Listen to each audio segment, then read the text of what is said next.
nakaraang Thursday nga pala tong baon ni Ate Abby ay ang pepa ang gagamitin ko sana na molder para sa kanin. Kaya lang nasira, ayaw niyang mag-form. Lalo na yung dun sa tenga na part niya. Ayan Kaya binago ko na lang. Ayan ayaw niya, napuputol siya. Ayan, nilagay ko dyan pero ayaw niya matanggal. And then, nung natanggal naman, nasira naman. Ayan Kaya yan na lang yung parang hugis taga. Ewan, basta ganyan yung shape niya.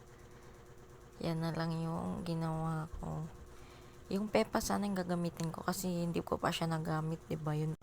Ayan, as usual, press lang. And then yan, dalawa lang ginawa kong ganyan. And then yung ulam ni Ate Abby, ito ulit na chicken tops. Ayun. Tapos nilagyan ko lang ng mata na food pics. Ayan, dalawa. Para lang may design siya.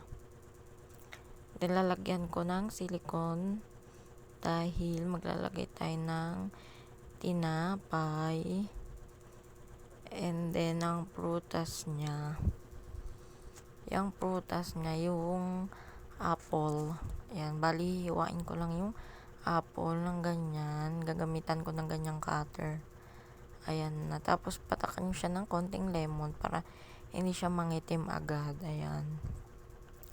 And then, lagyan na natin sa baonan ni Ate Abby. Yan na. Finish na. Thank you for watching.